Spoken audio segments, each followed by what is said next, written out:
हमारी प्रशंसा नहीं कर सकते, कभी नहीं कर।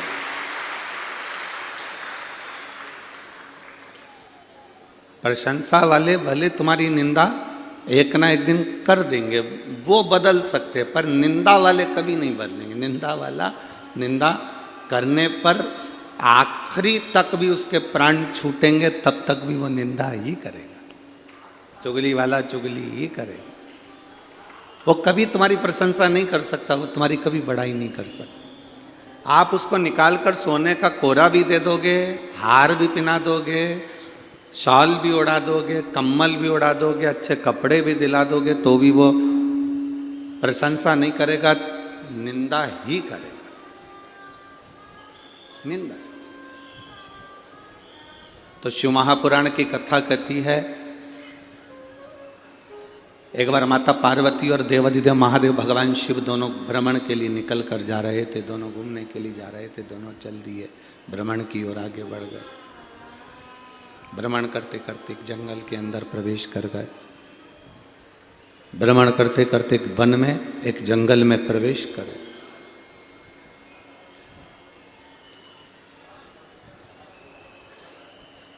अब उन्होंने जंगल में, वन में प्रवेश किया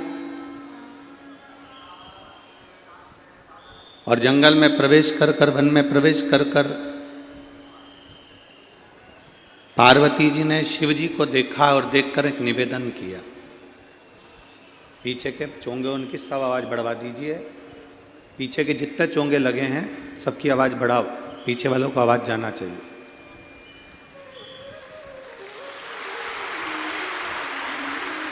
तो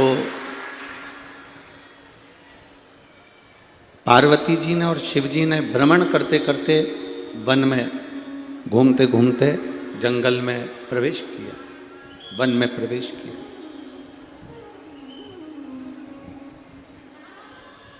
अब प्रवेश करने पर माता पार्वती जी भगवान शिव को देखी।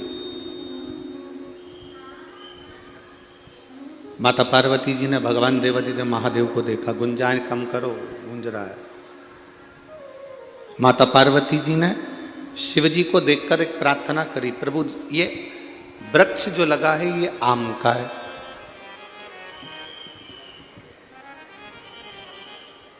फिर पार्वती जी ने कहा ये वृक्ष जो लगा है ये अनार का है। पार्वती जी ने फिर कहा कि ये वृक्ष जो लगा है ये जाम का है। पार्वती जी ने फिर कहा ये वृक्ष आम का है, ये अनार का है, ये जाम का है, ये वृक्ष मौसम्बी का है, ये वृक्ष संतरे का है। ये संतरे का वृक्ष है, ये मौसम्बी का वृक्ष है, ये पार्वती जी बोलती।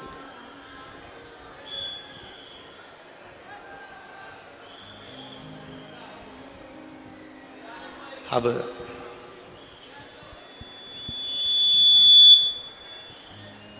थोड़ी दूर चलने पर माता पार्वती जी को एक बमूल का वृक्ष मिला।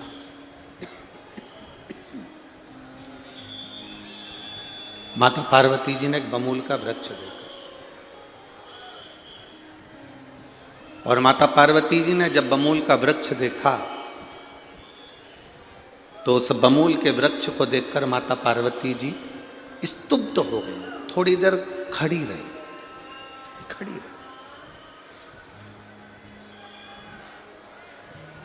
कृपया कार्यकर्ताओं से निवेदन है, आप लोग आवाज़ शोर ना करें।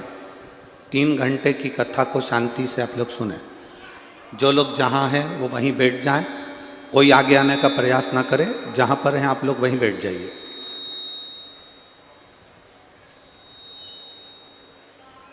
पार्वती जी ने थोड़ी देर बाद बमूल का वृक्ष देखा। बमूल का,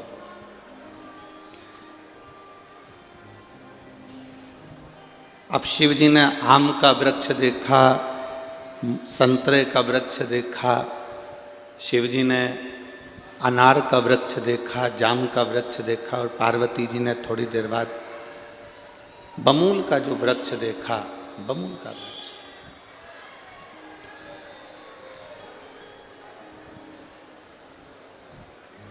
जब बमूल का वृक्ष माता पार्वती जी ने देखा तो शिव जी से देखकर कहा, ये बमूल का पौधा, ये वृक्ष देखिए। प्रभु,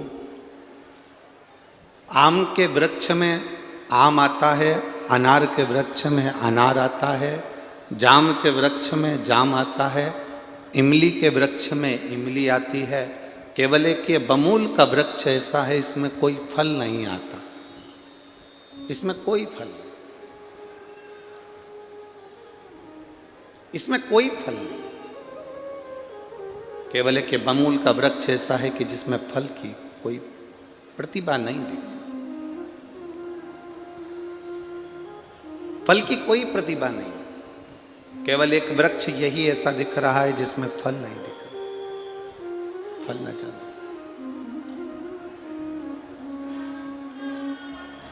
शिव जी ने पार्वती जी से पूछा कि तुम चाहती क्या हो, वो बताओ हमको, तुम क्या चाहती, आप चाहती क्या हो वो हमें बताओ, क्या चाहते। देवादिदेव महादेव ने कहा, बोलो पार्वती आप क्या चाहती हो। पार्वती जी ने कहा, बस मैं इतना चाहती हूं कि जैसे आम के वृक्ष में आम आते हैं तो आम को लोग सम्मान देते हैं, जाम के वृक्ष में जाम आते हैं तो लोग जाम के वृक्ष को सम्मान देते हैं, इमली के वृक्ष में इमली आती है तो इमली को सम्मान देते हैं, संतरे के वृक्ष में संतरा आता है तो संतरे को सम्मान देते हैं। कम से कम इस बमूल के वृक्ष में भी कोई फल आता तो कम से कम इसको भी तो कोई सम्मान मिलता। बहुत ध्यान से सुनना इस प्रसंग को कि देव और महादेव में क्या अंतर है। देव और महादेव में क्या अंतर है, इस प्रसंग को थोड़ा सा ध्यान लगाकर सुनिएगा, बहुत ध्यान लगाकर।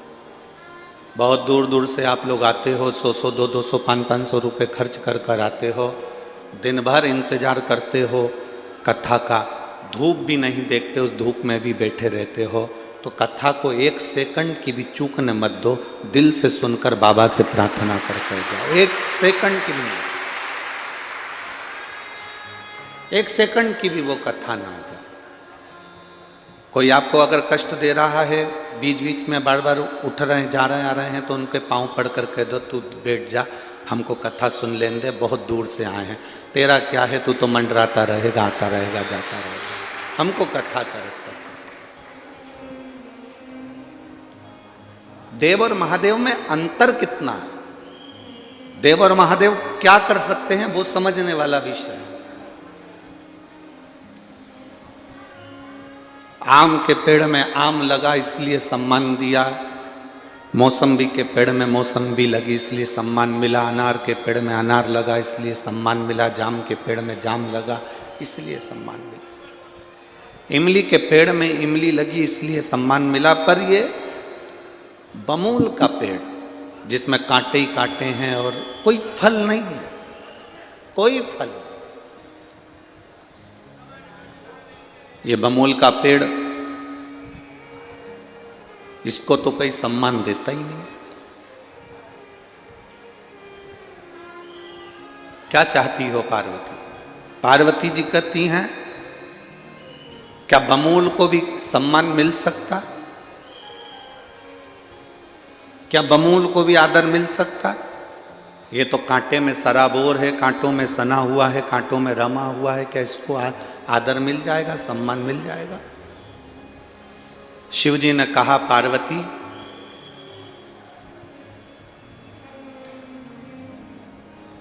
मैं क्या वर्णन करूं।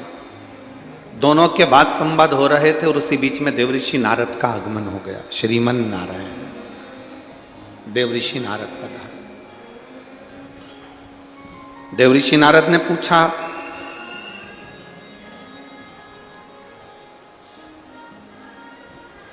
आज देवी और देव में क्या बात हो रही है? पार्वती जी ने कहा कि मैं आम के वृक्ष की बात कर रही थी कि आम को आम के कारण वृक्ष का सम्मान होता है, अनार के कारण अनार का सम्मान, वृक्ष का सम्मान होता है, इमली के कारण इमली के वृक्ष का सम्मान होता है। ये बमूल में कोई फल नहीं है। क्या इस बमूल का भी कोई सम्मान हो सकता है? देव ऋषि नारद ने कहा, मां देवी माता, अगर बंजर भूमि पर भी कोई फूल खिला सकता है, जिसको दुनिया पत्थर मारती हो उसको भी अगर कोई पुजवा सकता है, बंजर भूमि पर भी अगर कोई फूल खिला सकता है, कोई जिसको दुनिया पत्थर मारती हो उसको भी अगर कोई पुजवा सकता है, घोड़े पर भी अगर कोई महल बनवा सकता है, तो वो केवल एक है। नारद जी कहते हैं वो देव अधिदेव महादेव है, उसके सिवा कोई नहीं। शिव कर सकते हैं। शंकर भगवान ने देवऋषि नारद से कहा, नारद तुम कैसी बात करते हो? बमूल के वृक्ष में कोई फल लगेगा क्या? और उस फल को कोई खाएगा क्या? नारद जी कहते हैं, मैं नहीं जानता प्रभु, पर माता चाहती है कि बमूल के वृक्ष को भी आदर मिले, सम्मान मिले, उसके लिए कुछ तो तुम्हें करना पड़ेगा। शिव जी ने कहा, ठीक है देवऋषि नारद, सुनो, आम सीजन में आता है, अनार सीजन में आता है, इमली सीजन में आती है। मैं बमूल के वृक्ष पर मधुमक्खी का छत्ता लगा देता हूं, जिसमें शहद 12 महीने रह सकता है।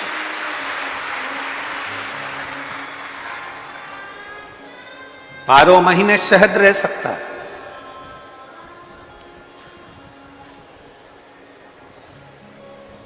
और वो शहद जो फल की कीमत है उससे दुगना महंगा वो शहद की कीमत रहेगी। बंजर में भी फूल खिलाने का सामर्थ्य मेरे देवाधिदेव महादेव में है। दुख की घड़ी में खड़े होकर दुख मिटाने का सामर्थ्य मेरे देवाधिदेव महादेव में है। कष्ट की घड़ी में कष्ट को समाप्त करने का सामर्थ्य मेरे देवाधिदेव महादेव में है। और वो सामर्थ्य जितना देवाधिदेव महादेव में है, वो सामर्थ्य देवाधिदेव महादेव ने आपके एक लोटे जल में दे रखा है कि जल चढ़ाते से तुम्हारा दुख समाप्त हो सकता है। जल चढ़ाते ही तुम्हारा वो दुख मिट सकता है। एक पत्र आया है, बहन जी ने दिया है।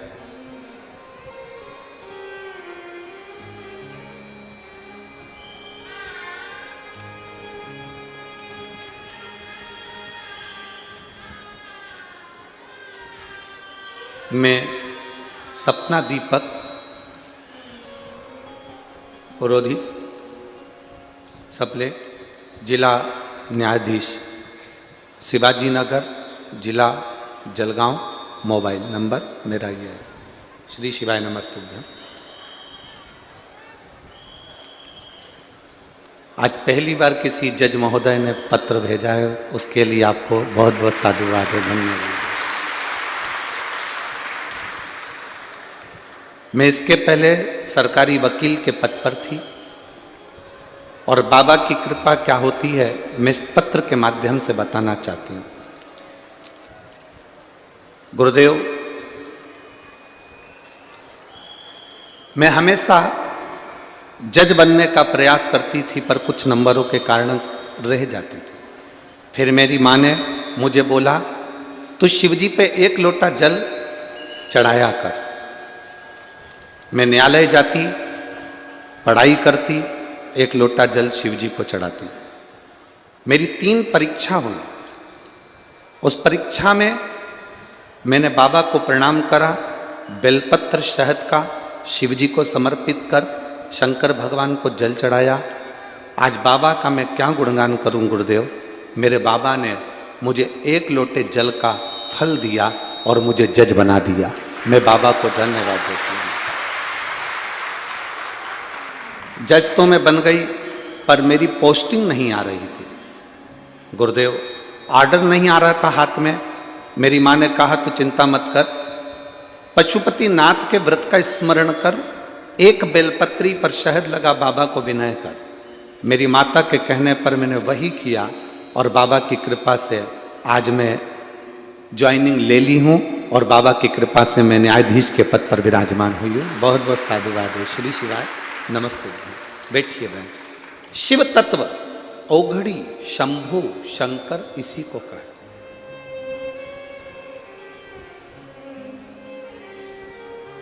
दुनिया के लोग भले हंसे, पर आपका विश्वास अगर पक्का है, दृढ़ है, तो मेरा बाबा आपके साथ में कदम से कदम मिलाकर चल रहा है और वह आपका कार्य कर रहा है।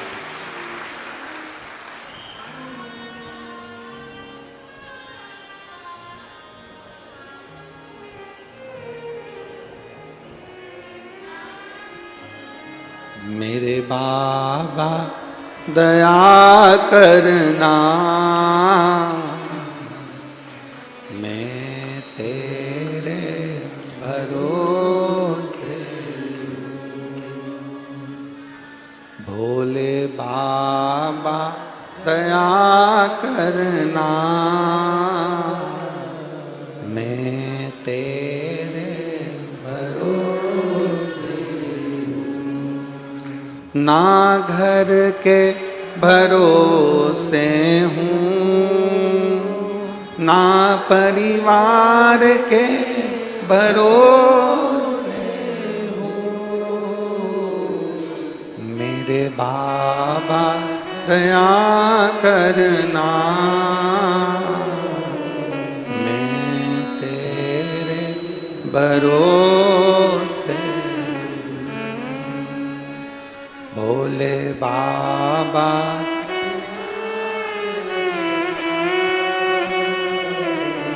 मैं तेरे भरोसे।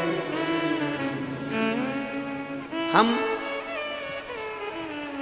दुनिया के लोगों के कहने पर भले भटक जाए, हम दुनिया के लोगों के कहने से भले इधर उधर चले जाएं, पर शिव महापुराण की कथा कहती अपना विश्वास टूटना नहीं चाहिए, अपना भरोसा मत टूटने दो। वो बमोल के वृक्ष को भी कीमत वाला बना देता है, शहद का छत्ता लगाकर, भले उसमें फल ना लगे। हम अगर बमूल के वृक्ष जैसे हैं, हम में कोई क्वालिटी नहीं है, मान लो हम बेकार भी हैं, पर कब मेरा शंकर हमारे को शहद का छत्ता लगा दे, कब हमारी कीमत बढ़ा दे, ये उसी के ऊपर निर्भर करता है, किसी दूसरे पर निर्भर नहीं करता। ये उस एक पत्र और आया है,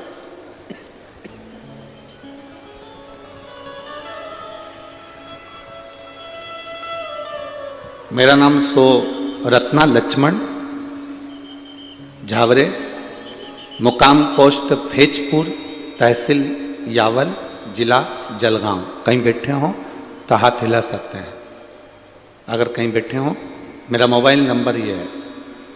मेरा नाम सो रत्ना लक्ष्मण झावरे, मुकाम पोस्ट फेजपुर, तहसील यावल, जिला जलगांव। मोबाइल नंबर मेरा ये है।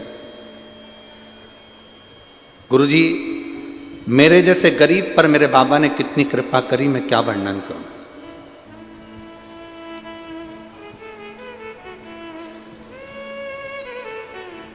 बाबा, एक लोटा जल, एक बेलपत्री का क्या वर्णन करूं। मेरी जिंदगी बहुत दुख और कष्टों में चल रही थी। मेरा बेटा चेतन ने 2 बार रेलवे की परीक्षा दी, पर 2 बार भी फेल हो गया। मेरे बेटे ने तीसरी बार परीक्षा दी, तैयारी करी, खूब पढ़ाई करी, पर परीक्षा में उत्तीर्ण नहीं हो पाया। मेरा बेटा हताश होकर खेत पर जाना काम करना चालू कर दिया, दूसरे की दुकान पर काम करा, खेत पर काम करना चालू कर दिया। तब मैंने पूछा क्या हो गया। कहा अब मैं एग्जाम नहीं दूंगा क्योंकि मैं पास नहीं हो रहा। मैंने अपने बेटे से कहा एक बार और परीक्षा दे। सियोर वाला महाराज कहता है कि खूब पढ़, खूब मेहनत कर, और जब परीक्षा देने जाए तो एक बेलपत्री को शहद लगाकर शिव जी को चढ़ा कर जाना।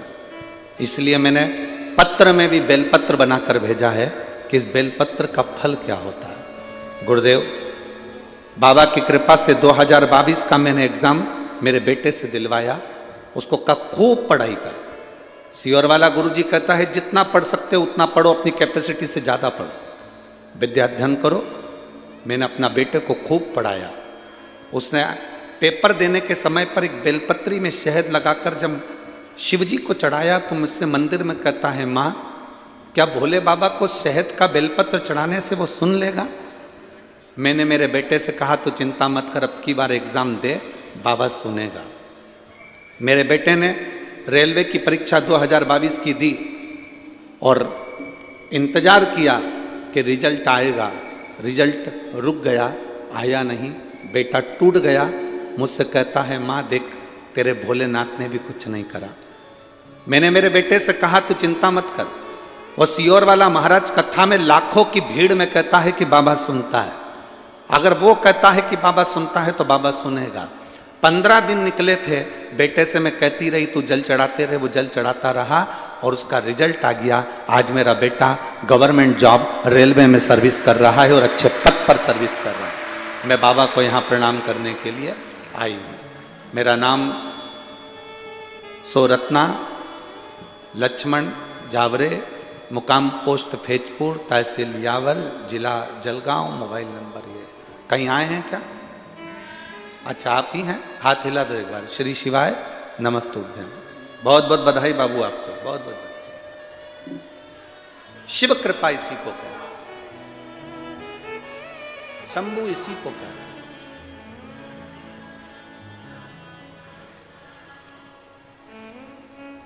भरोसा शिव पर करा तो वो टूटेगा नहीं, ये निश्चित है। हमने आपको एक बार पहले भी कहा कि भरोसा हर किसी पर मत करना। घर के लोगों पर भरोसा करोगे एक बार टूटेगा, रिश्तेदारों पर भरोसा करोगे एक बार टूटेगा, परिवार पर भरोसा करोगे एक बार टूटेगा, कुटुंब कबीले में भरोसा करोगे एक बार टूटेगा, आसपास वालों पर भरोसा करोगे एक बार टूटेगा, पर मेरे शंभू पर किया गया भरोसा कभी जिंदगी में नहीं टूटता। वो नहीं टूट सकता, वो टूटेगा ही नहीं। बोल बम का नारा है, जम के बोलो जरा, बोल बम का नारा है, बाबा एक सहारा। ये भरोसे का शब्द है, मतलब हम बाबा के सहारे जी रहे हैं, हम बाबा के भरोसे जी रहे हैं।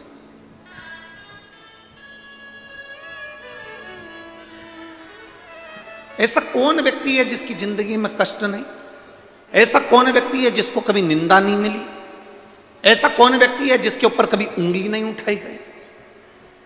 संत तुकाराम जी को देखोगे तो लोगों ने उन पर भी उंगली उठाई, संत ज्ञानेश्वर जी को देखेंगे तो उन पर भी उंगली उठाई गई, संत नामदेव जी को देखेंगे तो उन पर भी उंगली उठाई गई। जितने भारत की भूमि पर संत हुए, साधु हुए, बड़े बड़े जो पद पर पहुंच जाते हैं, बड़े बड़े औहदे पर पहुंच जाते हैं, उन पर उंगलियां उठाई जाती हैं। आप सनातन धर्म के लिए आगे बढ़ेंगे, आप पर उंगली उठाई जाएगी। कोई बड़े पद पर बैठकर, कोई मंत्री, कोई संतरी, कोई कलंतरी, कोई आमदार, कोई खासदार, कोई महापौर, कोई नगर पालिका का अध्यक्ष हो, महापौर हो, अगर वो कोई शब्द कह दे कि सारी समस्या का हल एक लोटा जल है, या भगवान की भक्ति करो, या सनातन धर्म की बात कह दे, तो बहुत सारे लोग ऐसे हो जाते हैं जो उनके कमेंट्स करना चालू कर देते हैं, उनके पाँव खींचना चालू कर देते हैं। तुम क्या इस बात को पक्ष लेते हो? क्या तुम इस बात को जानते हो? तुम तो उनका पक्ष ले रहे हो, तुम तो ऐसा कर रहे हो। एक बात अपनी जिंदगी में याद रखना, झूठी पत्तल का भोजन कर लेना, भूखे मर जाना, पर अपने सनातन धर्म को छोड़कर दूसरे धर्म में मत जाना।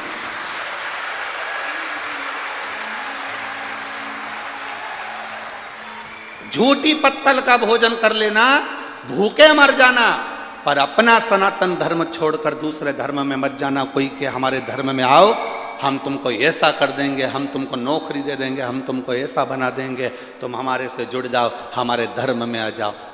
भूखे रह लेना, 15 दिन खाना मत खाना, पर दूसरे धर्म में मत जाओ, बिल्कुल ना, मत जाओ।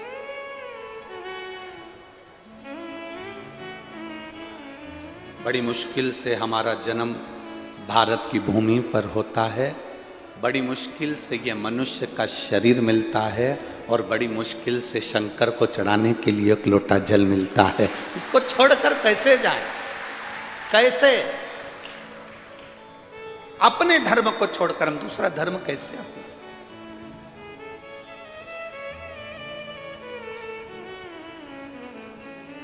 शिव कथा कह रही है, वो शिव है, हार नहीं देता। राजा विक्रमादित्य का आपने चरित्र सुना होगा, जो शंकर का परम उपासक था, देवी का परम उपासक था।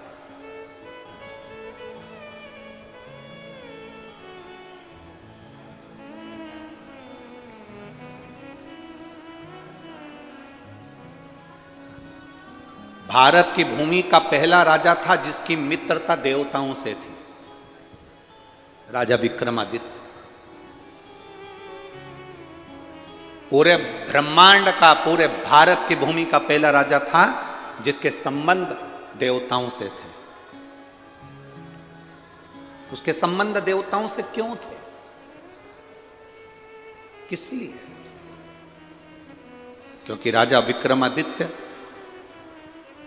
प्रतिदिन शिव जी की आराधना करता था और माता रानी की आराधना करता था। पार्वती जी की भी आराधना कर रहा है और शिव की भी आराधना कर रहा है। जो शिव और शक्ति इन दोनों की आराधना में लग जाता है, उसके संबंध, उसके रिश्तेदार, उसके नातेदार स्वयं देवता खुद बनने के लिए आते हैं और उसको अपना रिश्तेदार बना लेते हैं।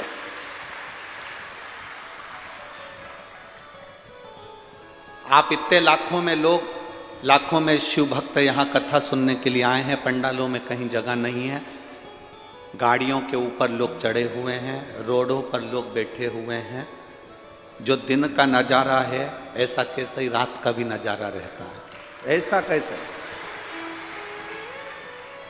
यहाँ कोई किसी का रिश्तेदार नहीं है, कोई किसी का नातेदार नहीं है, कोई किसी का पहचान वाला नहीं है। पर जो 5 दिन कथा के पंडाल में रहता है, 7 दिन कथा के पंडाल में रहता है, उसकी पहचान इतनी हो जाती है कि घर के रिश्तेदार फीके पड़ते हैं और यहाँ के रिश्तेदार प्रबल हो जाते हैं। घर के रिश्तेदार फीके पड़ जाते हैं और यहाँ के रिश्तेदार प्रबल हो जाते हैं।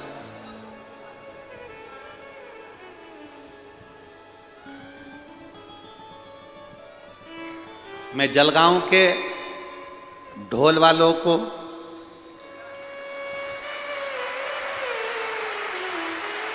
नगाड़े वालों को, डीजे वालों को, मैं जलगांव के बैंड बाजे वालों को और यहाँ के आसपास के गांव की ढोलक पेटी की मंडलियों को यहीं से नमन करता हूँ, दंडवत करता हूँ।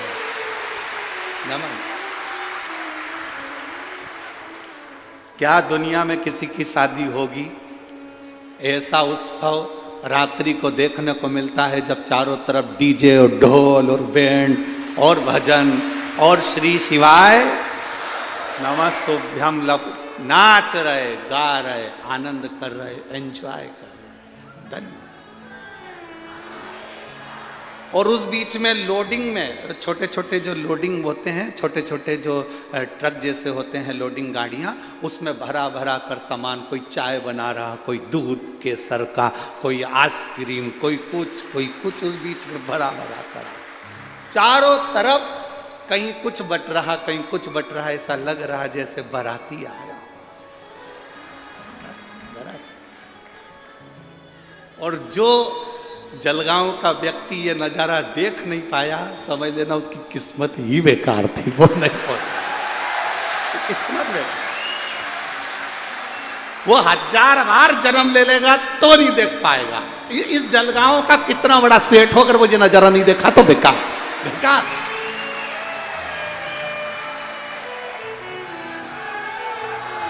जिसने ये नज़ारा नहीं देखा वो गया, वो उसका जीवन ही बेकार है। फिर वो उसका जन्म, उसका जलगांव में रहना ही बेकार। मतलब वो जलगांव में रहा, समझ लो कुछ खो दिया उसने, हीरा खो दिया। ये नज़ारा नहीं देख पाया। इतने शिव भक्तों का आनंद, इतने शिव भक्तों की अलमस्तता, इतने शिव भक्तों की रात को 2:30 बजे भी एक जैसे भजन में आनंद लेना, भक्ति में डूबे रहना, दिन भर कथा सुनना, रात को कीर्तन करना, और लोग हाथ जोड़ जोड़ के लो साहब चाय पियोगे, लो साहब दूध पियोगे। हम सोचते थे कि दिल्ली नोएडा के लोगों ने सबसे ज़्यादा लोगों को खिलाया है, पर आज जलगांव ने सिद्ध कर कर बता दिया इसके बराबर कहीं नहीं खिलाया,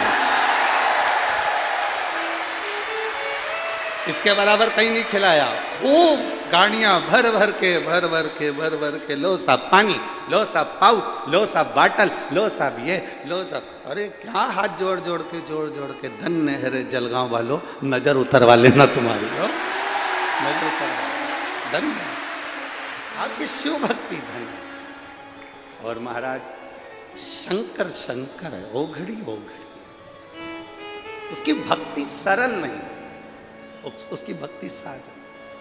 अब केवल एक दिन और रहा है, आज की रात्रि, कल तो सवेरे 8 बजे से कथा होगी, 11 बजे विराम हो जाएगी, 1 बजे हम भी यहाँ से बाबा कुबेरेश्वर धाम के लिए रवाना होंगे। फिर 16 दिसंबर से वापिस अमरावती की कथा में 1 बजे से 4 बजे तक आप लोगों के मध्य टीवी चैनल के माध्यम से फिर मिलना हो जाएगा। ये तो शिव भक्ति है, मिला इस शरीर को मौका जो दिया। राजा विक्रमादित्य भारत की भूमि के वो राजा थे जिनकी मित्रता, जिनकी पहचान देवताओं से थी।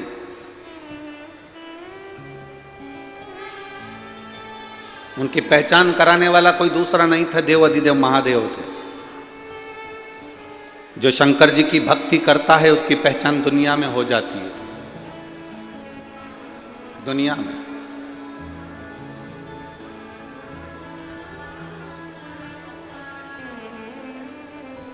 चौधरी परिवार को कोई जानता था कि नहीं जानता था पता नहीं, पर इनने शंकर की भक्ति करी, शिव पुराण की कथा कराई, तो अब सब पहचान जाएंगे कि जगदीश चौधरी कौन है, तो भरत चौधरी कौन है, तो ये कौन है, कौन पहचान।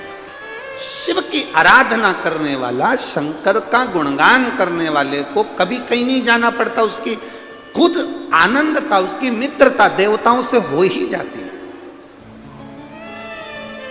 उसका संबंध देवताओं से हो जाता है। और जितने यहां बैठे हो पंडाल में, जितने पंडाल के बाहर बैठे हो, जो गाड़ियों पर बैठे हैं, जो आस्था चैनल पर कथा सुन रहे हैं, फेसबुक यूट्यूब पर कथा सुन रहे हैं, जो मोबाइल पर कथा सुन रहे हैं, उनसे निवेदन करूंगा कि आप शंकर की कथा में मन लगाए हो, आप चिंता मत करना, आपकी भी पहचान स्वयं देव अधिदेव महादेव से है। आपका रिश्तेदार प्रबल है, आपका रिश्तेदार प्रबल है, वो शिव है, ओघड़ी शंभु है।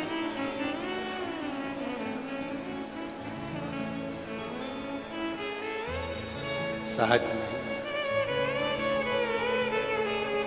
शिव महापुराण की कथा कहती है, राजा विक्रमादित्य को इंद्र ने निमंत्रण दिया। अब देखिएगा जरा, शिव तत्व को जानिएगा। राजा विक्रमादित्य को इंद्र ने निमंत्रण दिया, और राजा विक्रमादित्य को इंद्र ने निमंत्रण देकर कहा कि आप पधारिए। राजा विक्रमादित्य समझ नहीं पाए कि आखिर इंद्र कौन सी चाल चलने वाला, पर विक्रमादित्य का नियम था, शंकर भगवान को 1 लोटा जल चढ़ाकर अशोक सुंदरी के स्थान पर स्पर्श कर कर भगवान के चढ़े हुए जल को अपने वक्ष स्थल पर लगाकर विक्रमादित्य चला जाता था। राजा विक्रमादित्य चले जाते थे। चले राजा विक्रमादित्य, इंद्र लोक में पहुंचे। इंद्र अपने सिंहासन पर बैठा हुआ। इंद्र ने राजा विक्रमादित्य को इसलिए बुलवाया था क्योंकि पूरे देवलोक में राजा विक्रमादित्य की चर्चा हो रही थी। जिस व्यक्ति की बहुत चर्चा होती है ना, उससे मिलने का मन करता कि एक बार मिलें तो सही, आखिर है क्या।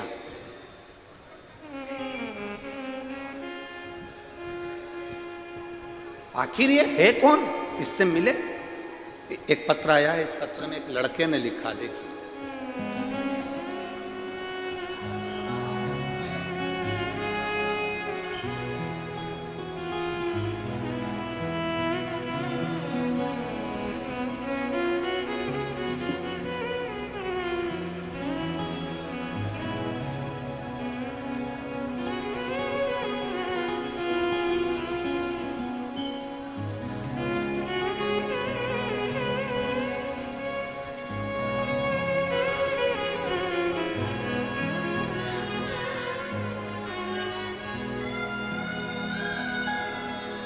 श्री समाधान दौलत शुभ के, रंजना समाधान शुल्क के, रहवासी देव पिपरी, तहसील जामनेर, जिला जलगांव।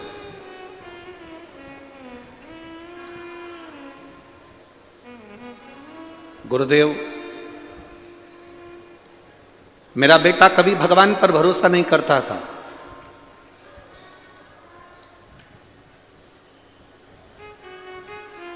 मेरे बेटे ने मुझसे शर्त लगाई, कहीं बैठे हो तो हाथ हिला सकती हैं। मां, 19 वर्ष की मेरी आयु है, क्या मेरी 19 वर्ष की आयु में क्या मेरी सरकारी नौकरी लग सकती है? अगर तू महादेव का पूजन करती है तो मैं भी एक लोटा जल चढ़ाना चालू करता हूं और देखता हूं महादेव क्या मेरी नौकरी लगा सकते हैं। मैं गुरुदेव, मेरे बेटे ने एक लोटा जल केवल मुझसे कंपटीशन करने के लिए और आपके वचन को जानकर जल चढ़ाना प्रारंभ करा और मैं बाबा को यहां धन्यवाद देने के लिए आई हूं। गुरुदेव, बाबा बाबा है। उसने सुना मेरा बेटा 19 साल की आयु में गवर्नमेंट की आर्मी की नौकरी में चला गया और उसकी नौकरी चालू। यह शिव तत्व है। ओ घड़ी शंभु, जो बेटा कह रहा है कि शिव 19 वर्ष की आयु में सरकारी नौकरी दे सकता है,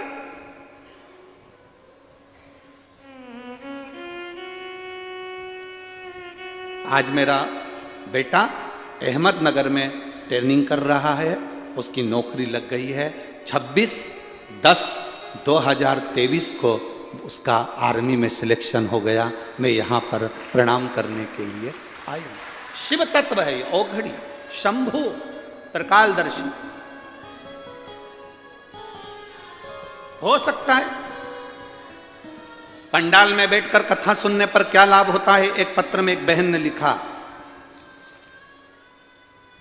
उज्ज्वला धीरज गोसावी, मुकाम पोस्ट बड़ा की, तहसील शाहदा, जिला नंदुरबार।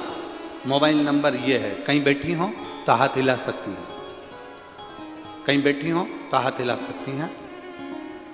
उज्ज्वला धीरज गोसावी, मुकाम पोस्ट बड़ा की, तहसील शाहदा, जिला नंदुरबार। मोबाइल नंबर ये है, आप लोग पत्र में भी उसको पढ़ सकते हैं। बाबा, मैं भोलेनाथ का क्या गुणगान करूं। मैं 3 महीने से हॉस्पिटल घूम रही थी। मेरे गर्भाशय में 7 सेंटीमीटर की गठान हो गई थी। 3 डॉक्टरों ने बोला तुरंत ऑपरेशन करना पड़ेगा। परिवार वाले सभी परेशान हो गए थे। मैं और मेरे पति हम धूलिया के निरामय हॉस्पिटल में आए थे। उस वक्त धूलिया में आपकी कथा चल रही थी। हम हॉस्पिटल से सीधे पंडाल में आ गए थे। वहाँ मेरे पति और मेरी माँ ने पंडाल में बाबा से विनती की, मेरी बेटी के गठान मिट जाए। तभी हमने बाबा से विनय कर वहाँ की मिट्टी को पेट पर लगाया, प्रणाम करा और धूलिया के पंडाल में, हम हॉस्पिटल से सीधे धूलिया के पंडाल में गए। बैठकर हमने विनती करी। आप श्री शिवाय नमस्तुभ्यम कहते हो, हम कहते हैं वो श्री शिवाय नमस्तुभ्यम नहीं, हमारी सीधी डोर बाबा से बांध देते हो। हम बाबा से कहते हैं।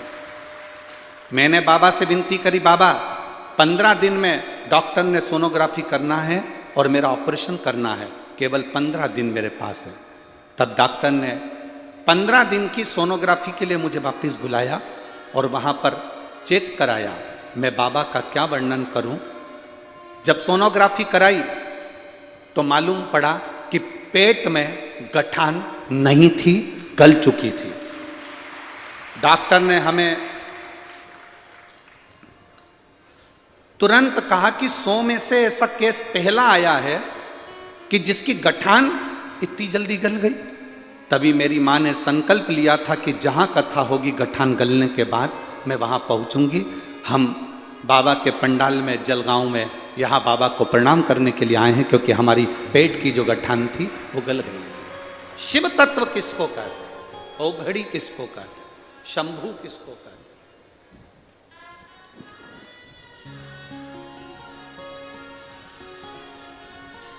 आपका विश्वास, आपका भरोसा, आपकी दृढ़ता मूल है। मेरी जीजियों, मेरी माताओं, मेरी बहनों, मेरे जीजाओं, मेरे भाई, आप सब यहाँ पर आमंत्रित हैं, बैठे हैं, शिव भक्ति की कथा का लाभ ले रहे हैं, भगवान की अविरल भक्ति को अपने हृदय में धारण कर रहे हैं।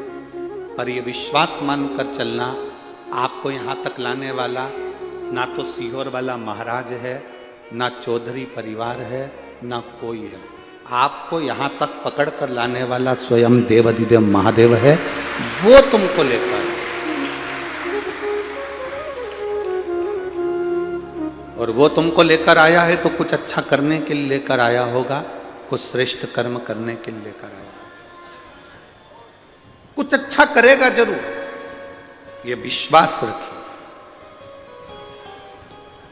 गया इंद्र को लगा कि ये विक्रमादित्य की चर्चा सब दूर हो रही है, राजा विक्रमादित्य की जय, राजा विक्रमादित्य की जय, राजा विक्रमादित्य की जय, पूरा ब्रह्मांड कर रहा है, देवता भी इसका गुणगान करते हैं। आखिर राजा विक्रमादित्य में ऐसा क्या है? 2 क्षण में राजा विक्रमादित्य को मैं नीचे धूल चटा दूंगा, ये राजा इंद्र ने विचार कर लिया। 2 क्षण में। ऐसे दुनिया के कई लोग हैं जो शंकर भगवान के भक्त को धूल चटाने का प्रयास करते हैं।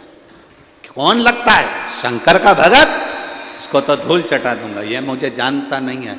आप लोगों से केवल एक निवेदन है, जब आप 1 लोटा जल लेकर शिव जी के मंदिर में जाते रहो, शंकर का गुणगान गाते रहो, श्री शिवाय नमस्तुभ्यम बोलते रहो। मेरे बाबा के आप इतने करीब में रहोगे कि दुख तुम पर आएगा और आंख में आंसू मेरे बाबा के आएंगे तुम्हारे दुख को देख, तुम्हारे दुख को देखकर आंसू मेरे बाबा के आंख में आएंगे कि मेरे भक्त को ये तकलीफ कैसे हो गई, मेरे भक्त को ये दुख कैसे आ गया, ये तकलीफ मेरे भक्त को।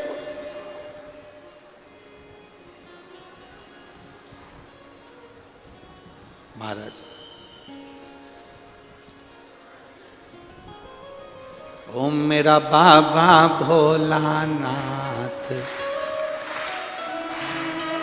जिसके सिर पे रख दे हाथ,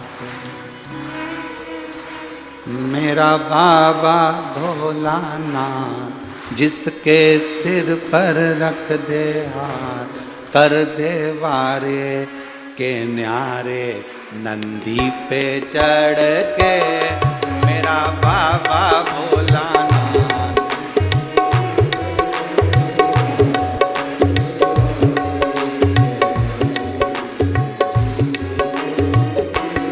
मेरा बाबा भोलानाथ, जिसके सिर पे रख दे हाथ, कर दे वारे के न्यारे, नंदी पे चढ़ के मेरा बाबा भोलानाथ।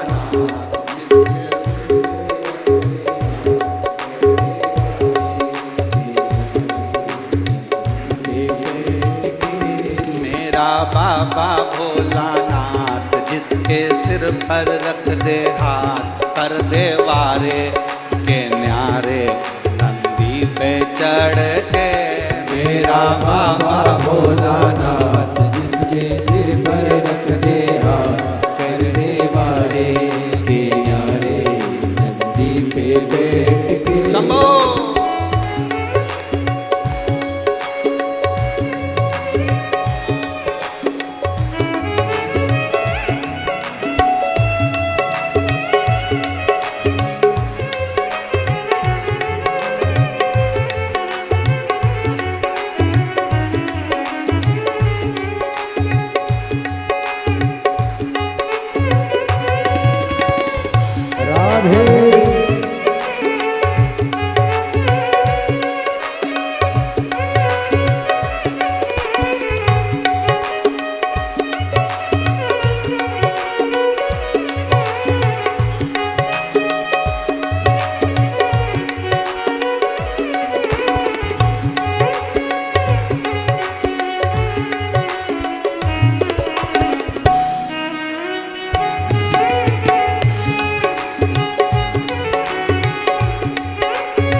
पे रख दे हाथ, कर दे वारे के न्यारे, नंदी पे चढ़ के मेरा बाबा भोलानाथ, जिसके सिर पे रख दे हाथ, कर दे वारे के न्यारे, नंदी पे बैठ के।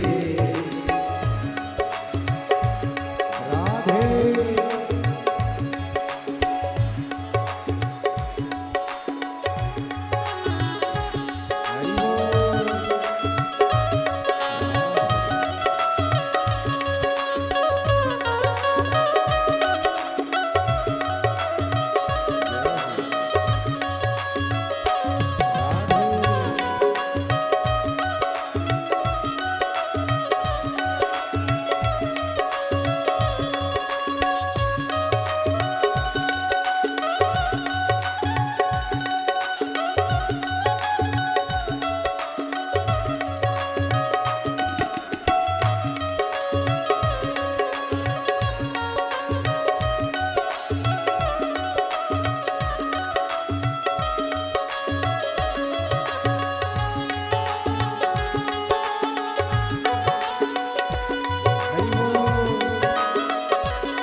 मृगछाला पहने बोले जटाओं में गंगा, चम चम चमकता है माथे पे चंदा। मृगछाला पहने बोले जटाओं में गंगा, चम चम चमकता है माथे पे चंदा। मृगछाला पहने बोले जटाओं में गंगा, चम चम चमकता है माथे पे चंदा। मृगछाला पहने भोले जटाओं में गंगा, चम चम चमकता है माथे पे चंदा। गौरा जी को लेके साथ, जिसके सिर पे रख दे हाथ, कर दे वारे के न्यारे, नंदी पे बैठ के मेरा बाबा भोलानाथ, जिसके सिर पर रख दे हाथ, कर दे वारे के न्यारे, नंदी पे चढ़ के मेरा बाबा भोलानाथ, जिसके सिर पे रख दे हाथ, कर दे वारे के न्यारे, नंदी पे बैठ के।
देवों के देव इनकी महिमा महान है, भोले भक्तों के ये तो भोले भगवान है।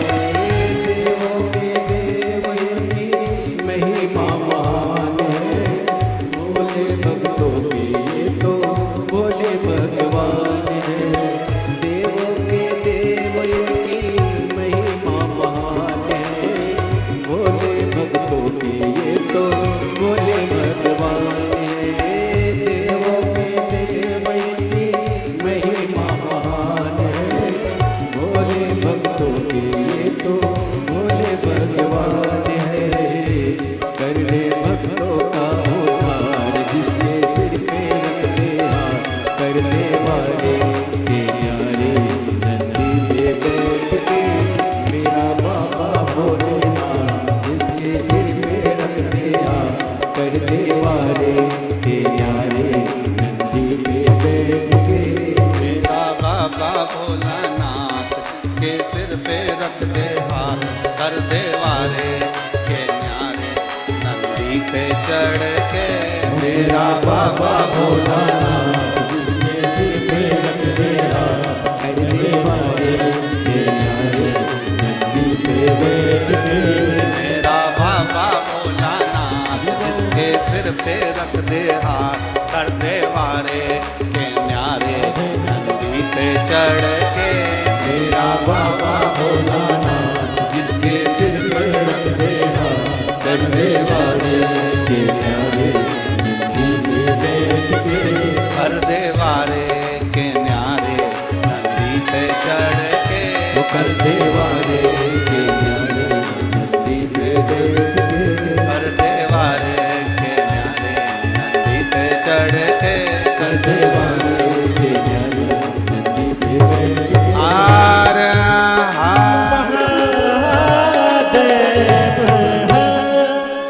अपने स्थान पर बैठकर भगवान देवज्ञ महादेव से अपने हृदय की बात बड़े भावों के साथ दिल से प्रार्थना करिए।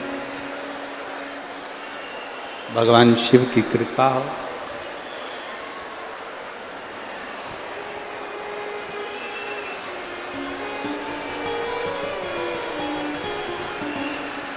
भगवान देवज्ञ महादेव की करुणा हो, उसकी उदारता हो। जहाँ जगह मिले वहाँ दिल से बैठकर बाबा से प्रार्थना करिएगा। जहाँ जगह मिल जाए वहाँ बैठो। कार्यकर्ता भी बैठकर प्रार्थना करना, क्योंकि ये मौका बार बार नहीं आएगा।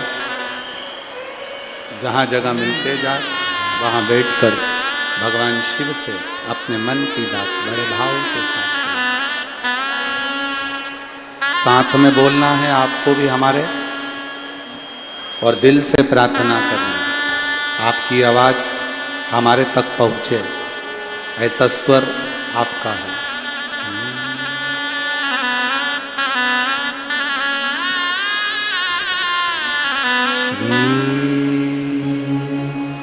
शिवाय नमस्तु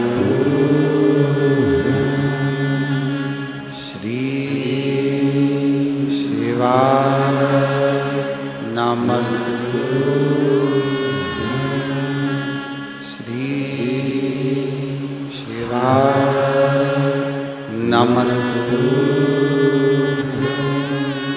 श्री शिवाय नमस्तु श्री शिवाय नमस्तु। भोला सब दुख काटो ओ सब दुख काटो। शिव शंकर तेरी माला, भोले बाबा तेरी माला, भोला सब दुख काटो ओ सब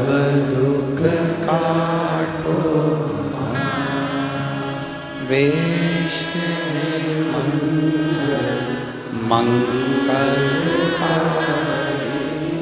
वेश मंगलकारी, शमशान वासी हमारा, शमशान वासी हमारा, ओ भोला सब दुख काटो, ओ भोला सब दुख काटो।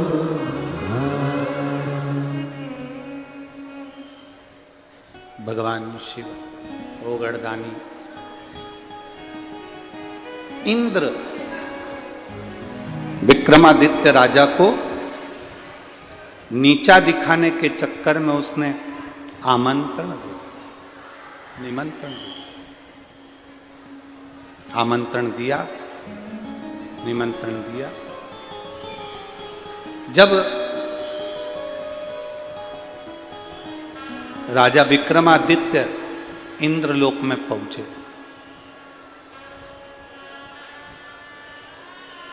जब राजा विक्रमादित्य इंद्रलोक में पहुंचे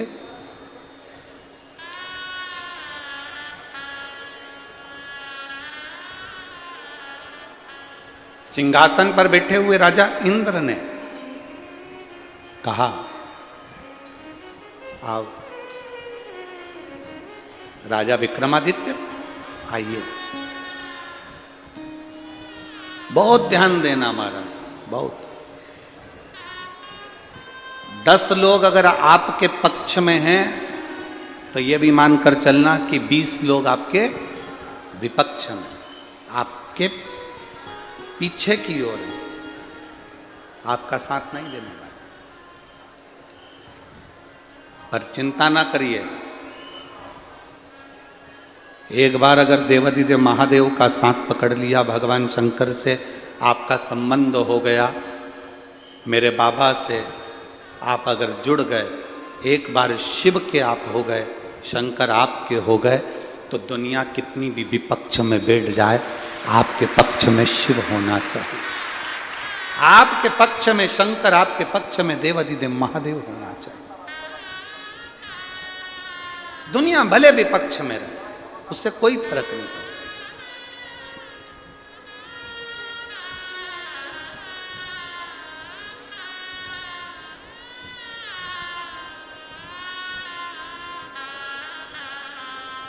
बस अपना दिल, अपना मन सबके प्रति बड़ा रखो।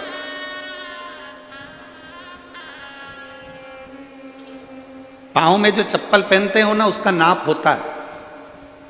किसी को 3 नंबर आती है, किसी को 8 नंबर आती है, किसी को 9 नंबर आती है। बोलो री जीजियो, सही है कि गलत है? मेरे जीजाओ सही है ना? चप्पल का नाप होता है। जो पैंट पहनते हो उसका जो पट्टा होता है उसका भी नाप होता है, हाइट का भी नाप होता है, शर्ट का भी नाप होता है, टी शर्ट का भी नाप होता है, कुर्ते का भी नाप होता है, घड़ी का भी नाप होता है, अंगूठी का भी नाप होता है, सबका नाप है। पर कभी आपने सुना कि किसी के दिल का नाप, दिल का कभी नाप होता है क्या? दिल का कोई नाप नहीं होता। चप्पल का नाप हो सकता है, कपड़े का नाप हो सकता है, घड़ी का नाप हो सकता है, अंगूठी का नाप हो सकता है, मकान का नाप हो सकता है, जमीन का नाप हो सकता है, पर ये दिल का कोई नाप नहीं है। इसका विस्तार करते चलो, दिल बड़ा रखते चलो। वो माताएं भजन गाती है ना कि जोत से जोत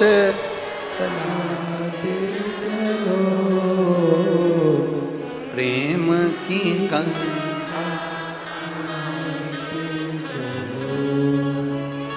अपने दिल को, अपने मन को जितना बड़ा रख सकते,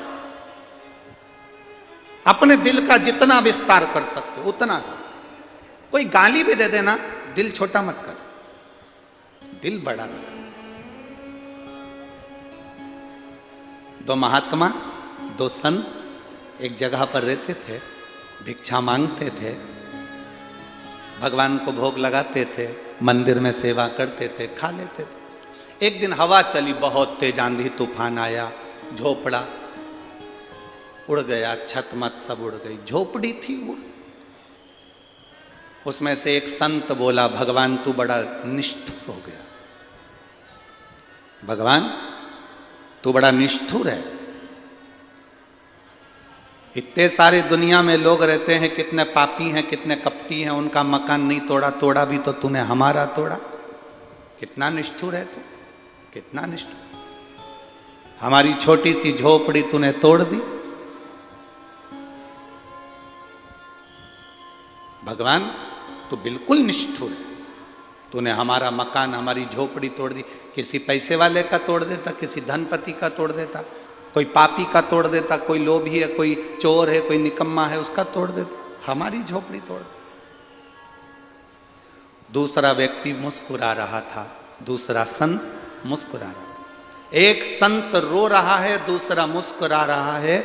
तो रोने वाले ने दूसरे से पूछा, तू क्यों मुस्कुरा रहा है? उसने कहा, मैं भगवान को धन्यवाद दे रहा हूं, भगवान छत उड़ा कर ले गए, कम से कम दीवार तो छोड़ दी, ये बड़ी कृपा है आप, बड़ी कृपा।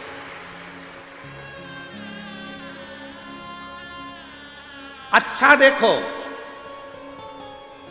वो इसलिए खुश है क्योंकि दीवार बची हुई है, झोपड़ी की छत तो और डाल लेंगे। थोड़ा सा दुख आता है और हम रोने बैठ जाते हैं कि हमें कष्ट आया, हमें तकलीफ आई, हमें दुख आया, हमें कष्ट आया, हमें तकलीफ आई, हमें दुख आया। पर भगवान से प्रार्थना करना, ऐसा दुख हमारी जिंदगी में मत देना जिसको हम सह भी ना सके। ऐसी तकलीफ नहीं चाहिए जिसको हम सह ना सके।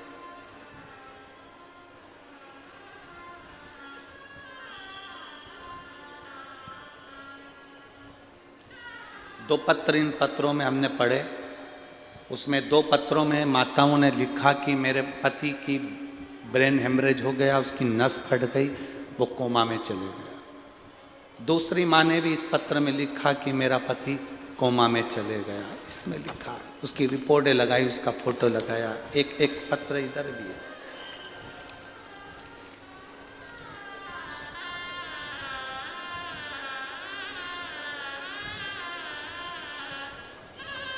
एक पत्र ये भी है। फोटो देखिए, जिस व्यक्ति 2022 का जो फोटो है, व्यक्ति ऐसा था। आप लोग एलईडी पर, आस्था चैनल पर एक एक फोटो को थोड़ा क्लोज कर कर दिखाएंगे तो आप देखेंगे। पहले व्यक्ति ऐसा था, जब ब्रेन हेमरेज हुआ, नस फट गई, व्यक्ति की दशा ये हो गई। इसको देखिए, जो कोमा में चले गए, जिसको शुद्ध नहीं थी, वेंटिलेटर पर पड़ा रहता था, शुद्धता नहीं। अब पत्र देखिए, सो पूजा चेतन दुबे, निवासी शिव शंकर कॉलोनी, जलगांव की रहने वाली हूँ। मेरा मोबाइल नंबर ये है, कहीं बैठी हो तो हाथ हिला सकती, पति आया हो तो वो भी हाथ हिला सकता। सो पूजा चेतन दुबे, निवासी शिव शंकर कॉलोनी, जलगांव महाराष्ट्र की हूँ। मेरा मोबाइल नंबर ये है। मैं पूजा चेतन दुबे, जलगांव महाराष्ट्र की निवासी हूँ गुरुदेव। मेरे पति को 27/9/2012 में अचानक सर में दर्द हुआ, उनके हाथ पैर में झटके आने लगे और हम उन्हें तुरंत अस्पताल ले गए। जांच कराई तो पता चला कि उनकी ब्रेन हेमरेज हुआ है। उसी दिन डॉक्टरों ने ऑपरेशन करने का कह दिया। डॉक्टरों ने कहा, ब्रेन का ऑपरेशन होता है तो व्यक्ति जिंदा हो कि कोमा में चले जाए, कि जिंदगी भर ना उठ पाए, इसकी कोई गारंटी नहीं है। फिर भी ऐसी सिचुएशन थी कि हमको ऑपरेशन कराना पड़ा। सारी ऑपरेशन कराते से उनके शरीर की हलचल बंद हो गई, उनके शरीर ने काम करना बंद कर दिया, वो कोमा में चले गए। शरीर ने बात करना, शरीर की कोई उंगली नहीं हिलती, कोई शरीर में एक्टिविटी नहीं, कुछ भी नहीं, पड़े रहते। हॉस्पिटल से लेकर आ गए, घर में पड़े रहते, कोई शरीर में कंपन नहीं। मेरी माँ ने कहा, तू पशुपतिनाथ का व्रत कर, मेरे बाबा जरूर अच्छा करेंगे। व्रत के मैं क्या वर्णन करूं गुरुदेव, शिव शिव है। मेरी माँ के कहने पर मैंने व्रत करा, तीसरा पशुपति व्रत था। सोमवार के दिन मैं बाबा को प्रणाम कर कर दिया दरवाजे पर लगाई, वापिस अपने कमरे में अपने पति के पास आई तो देखा कि मेरे पति हाथ पैर हिलाना प्रारंभ कर दिए थे। उनने इतने समय के बाद अपनी आंखों को खोला था। मैं बाबा पर भरोसा कर गई गुरुदेव, पशुपति व्रत पूर्ण हुए। आज मेरे पति की हालत ठीक है, जिसका फोटो मैं नीचे लगा रही हूं। अब मेरे पति की हालत ये है। आप तीसरा फोटो देखिए।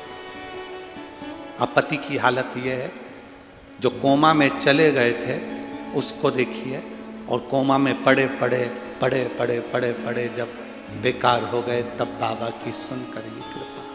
कहीं बैठे हों तो हाथ हिला सकते हैं, अगर कहीं बैठे हों तो हाथ हिला सकते। दूसरा पत्र देखिए। इस पत्र में मैं संगीता मनोहर बाडिले, रंजाने तहसील सिंदखेड़ा, जिला धूलिया से रहने वाली हूँ। मेरा मोबाइल नंबर ये है, कहीं बैठी हो तो हाथ हिला सकती हूँ। मेरे पति को 7 जनवरी 2023 को सुबह के समय अचानक से चक्कर आने नीचे गिर गए और उन्हें हम छत्रपति अस्पताल में ले गए। वहाँ जाकर मालूम पड़ा कि उनकी ब्रेन की नस फट गई है और वहाँ पे खून एकत्रित हो गया है, जिससे 3 गांठें जम गई हैं। ऐसा डॉक्टर ने बताया तो हम सब बहुत डर गए। डॉक्टर के अनुसार उनके ऑपरेशन की बात आई, पर उन्होंने कहा कि ये कोमा में चले जाएगा, ब्रेन का ऑपरेशन है, इसकी कोई जवाबदारी नहीं है कितने समय में उठे कि ना उठे। तभी उम्मीद जागी। मेरी ननंद ने कहा, सीहोर का रुद्राक्ष मेरे पास में है, अपन उसको पानी में गलाकर एक बार भैया को देते हैं। हमने तांबे के कलश में रुद्राक्ष को गलाया, पानी में डालकर शिव जी को चढ़ाया। उस पानी को उनको देना चालू करा। एक बेलपत्र उनके पलंग के पास रख दी। बाबा से प्रार्थना करी, बाबा ऑपरेशन ना हो, क्योंकि डॉक्टर के हिसाब से ये कोमा में जा रहे हैं, आप बचा लो इनको। उनके शरीर ने कंपन करना बंद कर दिया, आंखें बंद हो गई, शरीर टेढ़ा हो गया, पूरा शरीर पलंग पर पटक दिया गया। हमने बेलपत्र जब उनके सिराने रखी और 2 बूंद पानी उनके होठों पर लगाया, बाबा का मैं क्या गुणगान करूं गुरुदेव। दूसरी बार सीटी स्कैन होना प्रारंभ करा तो डॉक्टर ने कहा जो 3 गांठें थी खून की, उसमें से 2 गांठ गल चुकी है, 1 गांठ बची है, थोड़ा रुकते हैं, ऑपरेशन की जरूरत नहीं पड़ेगी। धीरे धीरे वो गांठ भी गलना प्रारंभ हो गई और बाबा की कृपा से मेरे पति ठीक हैं। हम शिव पुराण को प्रणाम करने के लिए आए हैं। ये फोटो भी लगाए हैं और ये पत्र, ये शिव तत्व है। ओ घड़ी शंभु त्रिकालदर्शी कैलाशी है, अविनाशी। खाली ना जाता कोई दर से तुम्हारे, खाली न जाता कोई दर से तुम्हारे, मैं भी खड़ा हूँ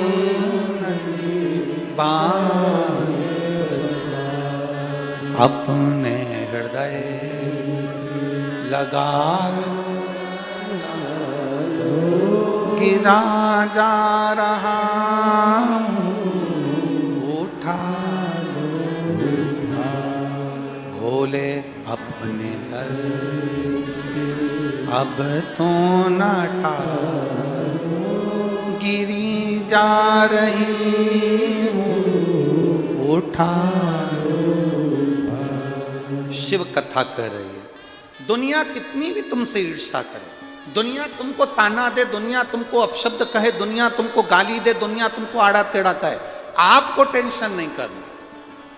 जिसने शिव को अपने दिल में बिठा लिया, अपने दिल को इतना बड़ा रखो कि दूसरा गाली भी देकर चले जाए तो तुम्हारा दिल छोटा ना हो जाए, तो भी बड़ा के बड़ा रखो। बड़ा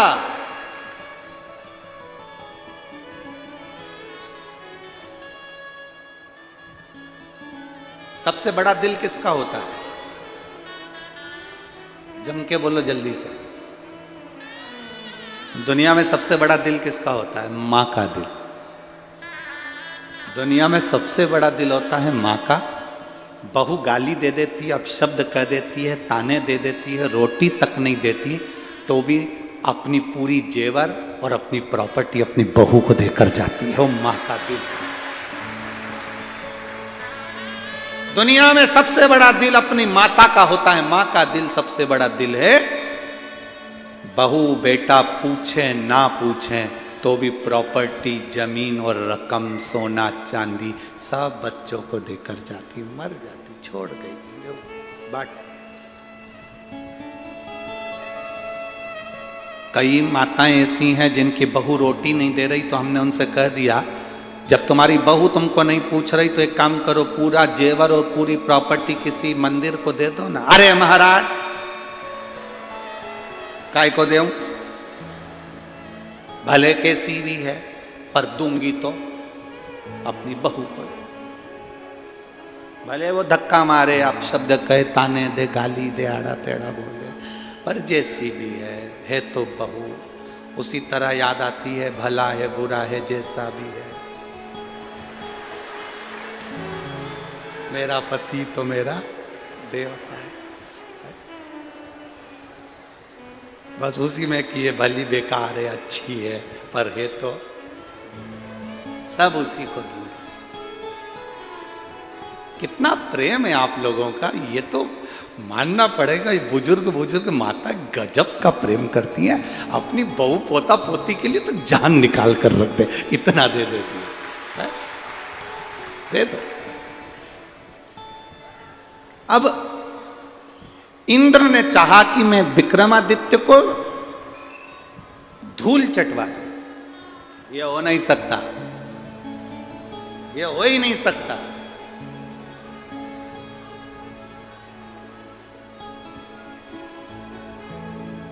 जो शिव का हो गया वो भटक नहीं सकता,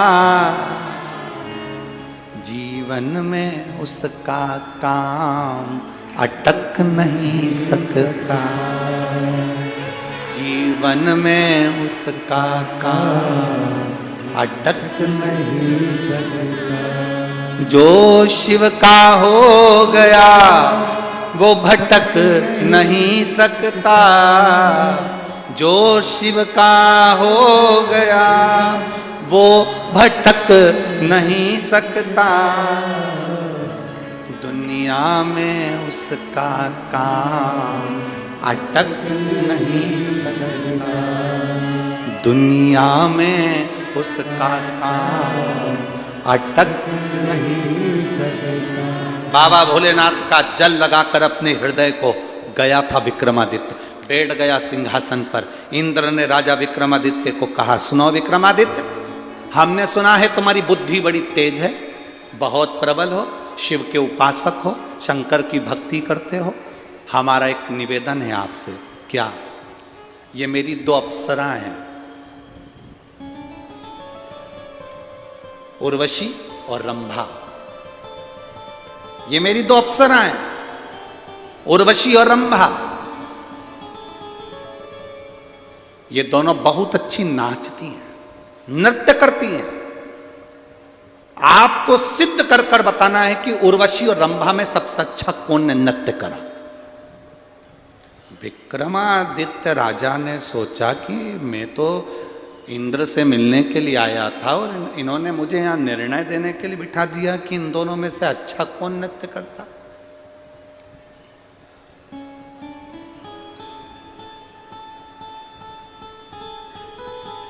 अब निर्णय देना कोई सरल बात है। हम कई बार बुजुर्ग माताओं से कहते हैं कभी भी अपना निर्णय मत देना। तुम्हारी छोटी बहू कितनी भी अच्छी हो पर अपना निर्णय कभी मत देना कि मेरी छोटी बहू बहुत अच्छी है। तुम्हारी बड़ी बहू कितनी भी अच्छी हो परंतु तुम्हारा निर्णय मत देना कि मेरी बड़ी बहू बहुत अच्छी है। हमेशा बोलना तो एक ही बात बोलना कि मेरी दोनों बहुएं बहुत अच्छी है। क्यों? एक के पक्ष में निर्णय चले गया तो दूसरी रोटी भी नहीं देगी। बहुत सावधान रहो, बहुत सावधान। कभी मत बोलो कि मेरी बड़ी अच्छी कि छोटी अच्छी, मेरी दोनों बहुएं बहुत अच्छी हैं, बहुत अच्छी, समय पर काम कर लेती हैं, अपने बच्चों को संभाल लेती हैं, 2 रोटी मुझे मिल जाती है, दोनों अच्छी। कभी मुंह से मत बोलो कि ये अच्छी कि वो बुरी। गेंद कभी भी किसी भी पाले में जा सकती है और किसी भी बहू से पाला पड़ सकता है, तब तुम्हारी हालत खराब हो जाएगी। इसलिए मरती मर जाना पर अपना निर्णय कभी मत देना, कभी मत।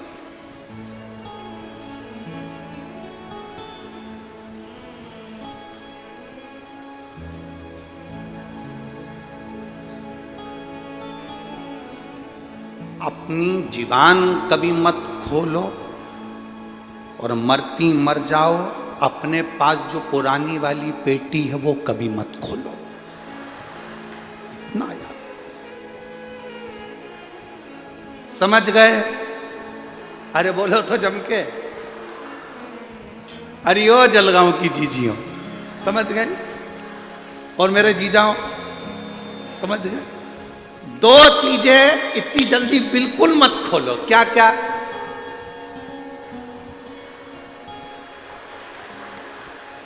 अपन ज्यादा बोलेंगे नहीं क्योंकि बहुएं बहुत सारी आई है, तो इसलिए 2 चीजों का स्मरण करना, एक अपनी जीवान ज्यादा नहीं खोलना और एक अपनी पेटी ज्यादा मत खोलना। पेटी में कुछ भी नहीं हो तो यहां से जाती जाती पत्थर उठा के ले जाओ, अपनी पुरानी साड़ी में लपेट के पेटी में रख दो। मरती मर जाना पर मत खोलना, पेटी तो खोलना। दिवाली पर बहुओं से कहा करो इसको उठाना बेटा, इधर रख दे, बहू को लगेगा डोकरी के पास खूब माल है। गुलाब जामुन, गुजिया, पपड़िया, चकली, पूरन पोली खूब खिलाएगी हो। मरती मर जाना पर ना जीवान खोलना ना पेटी। आखिरी सांस चल रही हो और घर में 4 बहुएं हों, चारों को बुला कर कह देना बेटा अब ये ले चाबी, अब मेरा जाने का समय आ गया और तुम चली जाना। बहुवन पेटी को छुपा के रख देंगी क्योंकि डोकरी मरी है, ननंदों आएंगी। पेटी ने छुपा कर रख दी, तुम भले चली गई। सास मरने के बाद बहुओं को लगेगा बहुत छोड़ कर गई है, बहुत साल से माल है उसका पेटी में, खूब अच्छे से तुम्हारा 10वां 11वां 12वां 13वां सब अच्छे से होगा। ननंदोन चली जाएंगी, चारों बहुएं खोलो, पेटी खोलो, और चारों मिलकर जब पेटी खोलेंगी और उनमें से जलगांव का भाटा निकलेगा, करम फोड़ेगा। अपन तो चले गए, उसके बाद गाली भी दे तो अपने कौन फर्क पड़ा। आग लगे बस्ती में, अपन बस्ती में दे तो जाए।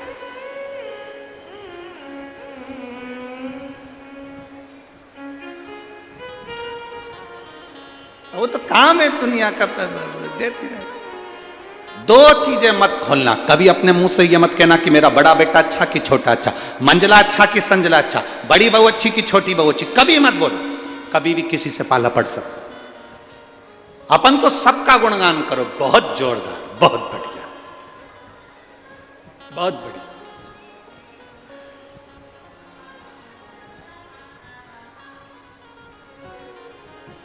अपने को सबसे कम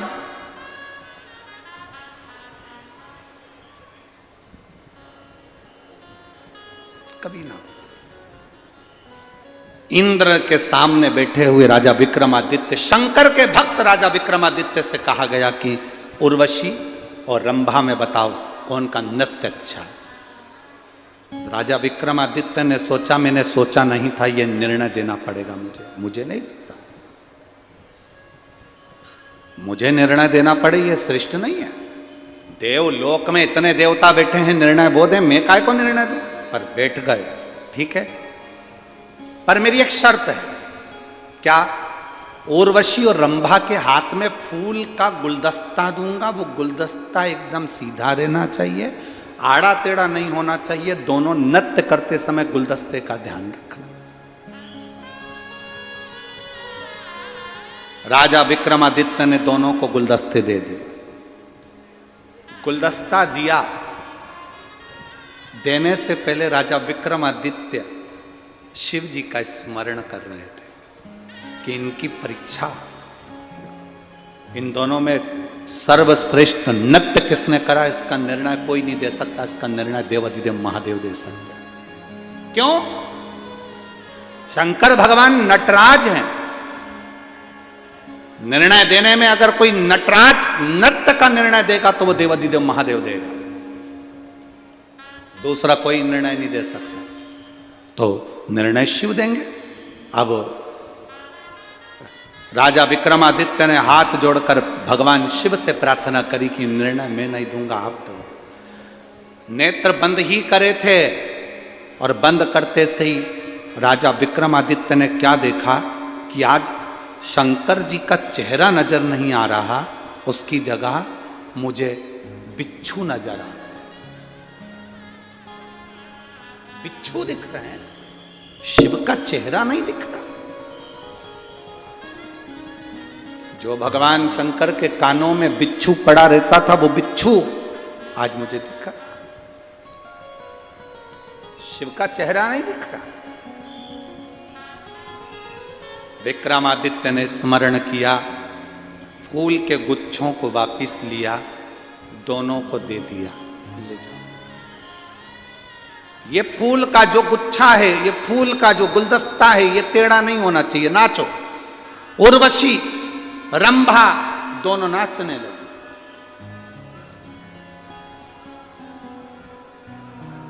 दोनों ने नृत्य किया।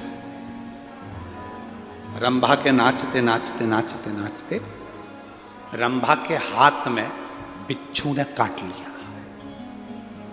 राजा विक्रमादित्य ने क्या करा कि वो बिच्छू जो दिखे थे, उस बिच्छू में से 2 बिच्छू एक उर्वशी के गुलदस्ते में डाल दिए थे और एक रंभा के गुलदस्ते में डाल दिए।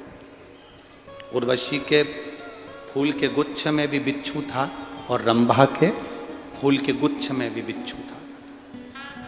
दोनों नाच रही। रंभा के नाचते नाचते बिच्छू ने रंभा के हाथ में काटा, काटते से रंभा ने गुलदस्ता फेंका और नाचना बंद कर दिया। पर उर्वशी नाचती रही, नाचती रही, नाचती रही। निर्णय देने की घड़ी आई, शिव का स्मरण कर कर राजा विक्रमादित्य ने निर्णय दे दिया कि उर्वशी अच्छा नृत्य करती है। क्या सबूत है, क्या प्रमाण है कि उर्वशी अच्छा नृत्य करती है? राजा विक्रमादित्य ने कहा, मैंने दोनों के फूल के गुच्छे में बिच्छू डाल दिए थे। नृत्य करते करते उर्वशी के हाथ में जो गुलदस्ता था, उसके बिच्छू को नृत्य में इतना आनंद आ गया था कि बिच्छू भी सो गया था। उसने उर्वशी को डसा नहीं और रंभा ऐसी नाच रही थी कि बिच्छू ने उसको डस ही दिया। बिच्छू ने डस दिया। ये तो शिव की महिमा थी, शंकर की करुणा थी। विक्रमादित्य को नीचे दिखाने वाले इंद्र की सिंहासन खसक गया। इंद्र उठकर खड़े हो गए। वहीं पर देव अधिदेव महादेव आकर खड़े हो गए। इंद्र, अच्छी बात नहीं है किसी की परीक्षा लेना। परीक्षा लेने का हक तुम्हारा नहीं है। किसी की परीक्षा लेना ये उत्तम नहीं। और अगर आपने राजा विक्रमादित्य की परीक्षा ली तो आपको कुछ देना पड़ेगा।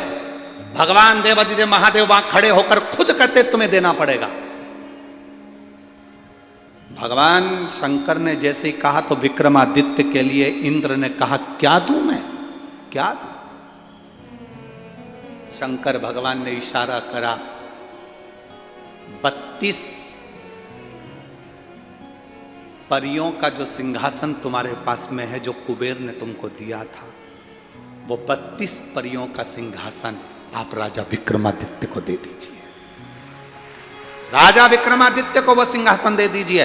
राजा विक्रमादित्य को वो सिंहासन मिला जिस सिंहासन पर बैठकर राजा विक्रमादित्य निर्णय दिया करते थे। शिव प्रसन्न। सिंहासन पर बैठने से पहले राजा विक्रमादित्य का नियम था कि शंकर की स्तुति करना, शिव पे चढ़े हुए जल का स्पर्श अपने सिंहासन को करना। हम कई बार आप लोगों से कह चुके हैं, कई बार आप लोगों से वर्णन कर चुके हैं कि आप जब भी शंकर भगवान को जल चढ़ाने के लिए जाओ, शिव जी पर जल समर्पित करने के लिए जाओ, तो उसमें से थोड़ा सा जल लेकर आया करो। उस जल को जहाँ अपनी दुकान हो, गादी हो, सिंहासन हो, द्वार हो, अपने घर में जहाँ तुम्हें मौका मिल जाए उस जल को थोड़ा छीटा करो। क्यों? उसका फल क्या होता है कि हम अगर कुछ गलत करने भी जा रहे हैं तो शंकर का छीटा हुआ जल हमको अच्छे मार्ग की ओर भेज देता और हमारे निर्णय को प्रशस्त कर देता। प्रशस्त। केवल एक पत्र है, देखिए।